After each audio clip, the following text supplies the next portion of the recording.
बघा, राजन साळवीजी माजी आमदार, आमच्या शिवसेनेचे उपनेते आहेत, आमचे जुने सहकारी आहेत आणि माझे नातेवाईकसुद्धा आहेत. त्यामुळे मला एक आनंद होतो आहे की ते जर आमच्याकडे येत असतील तर नक्कीच शिवसेनेमध्ये त्यांचं स्वागत आहे. कधी पक्षप्रवेश झाला? ते सांगतीलच ना आपल्याला. पक्षप्रवेश करणार आहेत ते, त्याच्यामुळे ते लोक तुमच्या सगळ्या माध्यमांसमोर ते प्रवेश करणार आहेत.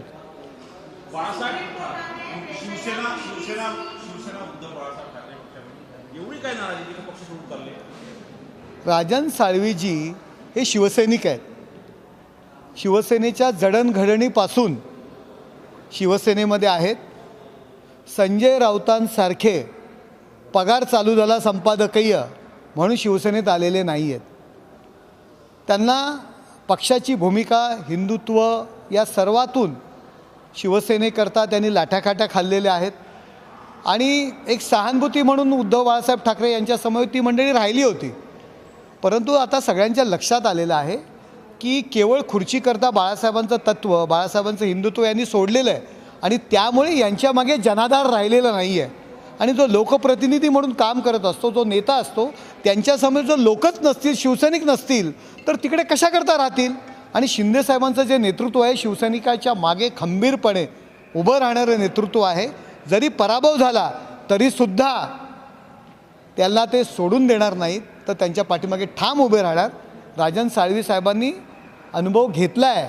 मुंबईचे काही स्वतःला तथाकथित नेते समजणारी मंडळी ग्रामीण भागात काम करणाऱ्या मंडळींना कशा पद्धतीने त्रास देत आहेत हे राजन साळवी साहेब अनुभवत आहेत.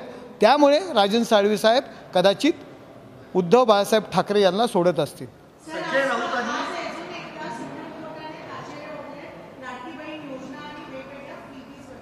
हे बघा, अन्न, वस्त्र, निवारा या मूलभूत गोष्टी नागरिकांना देणं हे सरकारचं काम असतं. या गोष्टींपासून लोकांना वंचित ठेवू नये. त्यामुळे गोरगरीब नागरिकांना या सर्व गोष्टी पुरवणं सरकार ते काम करत आहे. काही ठिकाणी जर त्याचा गैरफायदा घेतला जात असेल तर सरकार चौकशी करेल.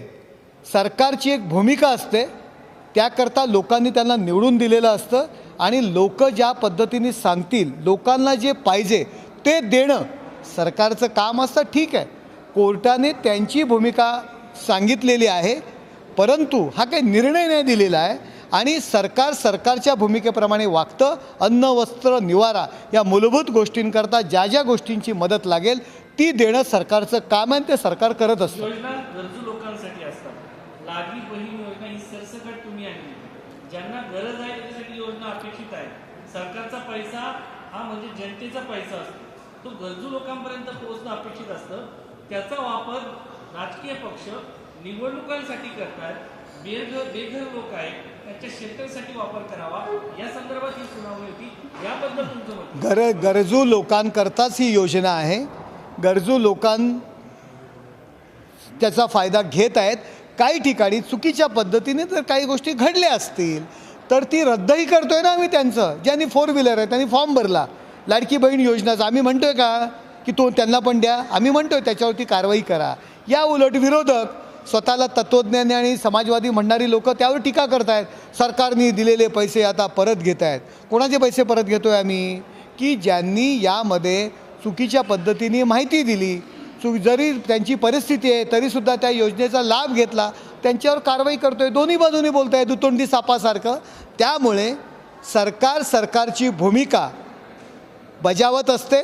सरकारचा निवडून आलेला पक्षांचा एक अजेंडा असतो आणि तो अजेंडा त्या ठिकाणी राबवला जातो. राजन साळवीच्या माध्यमातून ऑपरेशन टायगर सुरू झालं का? Operation tiger? टायगर कोण? टायगर नाही आहेत ते. वाघ एकला राजा, बाकी खेळ माकडांचा, अशी पद्धत आहे. एकनाथ शिंदेसाहेब वाघ आहेत. काल महादजी शिंदे पुरस्कार, पराक्रमी योद्धा, पराक्रमी मराठा योद्धा, दिल्लीच्या तख्तावरती सुद्धा त्यांनी स्वतःचं नाव राखून ठेवलं, असा त्यांना पुरस्कार दिलेला आहे. ते काही वाघ बिग नाही आहेत. त्यांच्या समवेत कोण काही शिल्लक राहिलेलं नाही आहे. जो शिवसैनिक आहे तो एकनाथ शिंदेसाहेबांच्या नेतृत्वाखाली येतोय. सहानुभूती घेऊन, रडून काही माणसं बरोबर ठेवण्याचा प्रयत्न केला होता. माणसांच्या लक्षात आलेलं आहे की या ठिकाणी बाळासाहेबांचे विचार, बाळासाहेबांचं हिंदुत्व केवळ खुर्चीकरता यांनी सोडलेलं आहे. त्यामुळे शिवसैनिक समवेत नाही आहे, सोबत नाही आहे. त्यामुळे नेता शिवसैनिकांच्या सोबत जातो आणि शिवसैनिक एकनाथ शिंदेसाहेबांच्या सोबत येत आहेत. उरलेले सर्व शिवसैनिक जे बाळासाहेबांच्या विचारांना मांडतात ते सर्वजण एकनाथ शिंदेसाहेब यांच्या नेतृत्वाखाली काम करणार. म्हणून वाघ एकाला राजा, बाकी खेळ माकडांचा. शरद पवार आणि संजय राऊत या दोघांनी मिळून महाविकास आघाडी तयार केलेली होती. आता संजय राऊतांनी मोर्चा वळवला शरद पवारांच्याकडे. बीएमसीच्या निवडणुका किंवा इतर निवडणुका स्वबळावर लढायचे संकेत ठाकरेंनी दिलेले होते. संजय राऊत महाविकास आघाडीमधून बाहेर पडण्याची ही तयारी करतायत असं वाटतं का तुम्हाला? मराठी शब्द एक आहे दीडशहाणा. जो अधिक असतो त्याला दीडशहाणा म्हणतात. संजय राऊतांची ही परिस्थिती आहे. ते पवार साहेबांना सल्ले देत आहेत. म्हणजे ज्या शरद पवारांनी शेकडो इलेक्शन लढली, जिल्हा परिषद पंचायत समितीपासून आमदारकी, खासदारकी ते क्रिकेट असोसिएशनपासून सर्व आघाड्या त्यांनी सांभाळल्या, त्याला सल्ला देण्याचं काम हे दीडशहाणे करतायत. त्यामुळे त्यांनी त्यांची योग्यता तपासावी की जो माणूस सोसायटीच्या सेक्रेटरीचं निवडणूकसुद्धा लढून आलेला नाही आहे, ज्या ठिकाणी राहतात त्या ठिकाणीसुद्धा शिवसेनेचा नगरसेवक निवडून आणू शकले नाही आहेत, ते शरद पवारांना सल्ला देत आहेत. त्याच्यामुळे पण या सल्ल्याबरोबर मराठी साहित्य संमेलन म्हणजे दलालांचा मेळा आहे असं म्हटलंय. बघा, साहित्यिकांना आपण सरस्वती पुत्र म्हणतो. यांना अधिकार कुणी दिला हो? एवढी मोठी डेअरिंग येते कुठून? साहित्यिकांना तुमच्या राजकारणासाठी साहित्यिकांना शिव्या, शाप आणि लाखोली वाहत आहे. स्वतःला तुम्ही समजता काय? आपली योग्यता काय आहे? त्यामुळे संजय राऊत यांनी स्वतःची योग्यता तपासावी, पडताळून पाहावी. नाहीतर मी नेहमी म्हणतो की त्यांच्यावरती मानसिक आजार झालेला आहे, त्यांचा जो पराभव झालेला आहे त्यामुळे ते खचून गेलेले आहेत आणि ती ही रडारड जी त्यांची सुरू आहे त्यामुळे आहे. पण मला एवढंच त्यांना सांगायचं आहे की साहित्यिकांवरती टीका करू नका, आपली योग्यता तेवढी नाही आहे. ठाकरे पवार वादामुळे महाविकास आघाडी फुटीच्या मार्गावर आहे असं वाटतं तुम्हाला? महाविकास आघाडी राहिले कुठे? आपण पाहत आहे दिल्लीमध्ये काय चाललं आहे ते. दिल्लीमध्ये ज्यांच्यासोबत काँग्रेस जाते त्यांना काँग्रेस संपवते. तशाच पद्धतीने आपला त्यांनी संपवलेला आहे. महाराष्ट्रामध्ये काँग्रेसनी उद्धव ठाकरे ऑलरेडी संपले होते, पण त्यांच्यामुळे पवारसाहेबांचं नुकसान झालेलं आहे. त्यामुळे राहुल गांधी यांना पुन्हा इटलीला पाठवण्याचं दिल्लीतील जनतेने ठरवलेलं आहे. जनाधार त्यांच्या मागे नाही आहे. या दिल्लीमध्ये बसून आत्तापर्यंत काँग्रेसने सत्ता उपभोगली आणि त्या काँग्रेसच्या गांधी परिवाराच्या जीवावर राहुल गांधी यांनी सत्ता उपभोगली, परंतु दिल्लीतील जनतेने त्यांना भोपळा पण फोडून दिला नाही. याचा अर्थ आता त्यांना हद्दपार करण्याचं ठरवलेलं आहे. त्यामुळे ते राहुल गांधी इटलीला जाणार आहेत आणि त्यामुळे यांची अवस्था तर उद्धव ठाकरे यांची अवस्था काय झालेली ते महाराष्ट्रातील जनतेने दाखवून दिलेली. सर, जसं तुम्ही महाविकास आघाडीवर बोलता, पण महायुतीमध्ये प्रचंड धुसफूस आहे.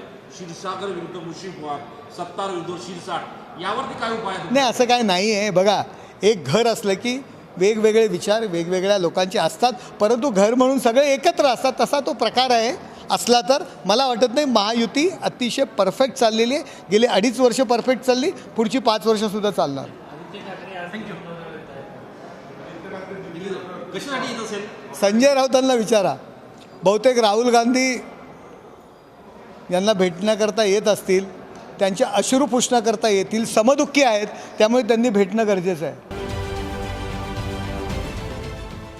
देश विदेशातील प्रत्येक घडामोडींचे लाईव्ह अपडेट मिळवण्यासाठी आता साम टीव्हीच्या सर्व सोशल मीडिया प्लॅटफॉर्मला लाईक, फॉलो आणि सबस्क्राईब करा. तसंच सर्व नोटिफिकेशनसाठी बेल आयकॉन प्रेस करायला विसरू नका.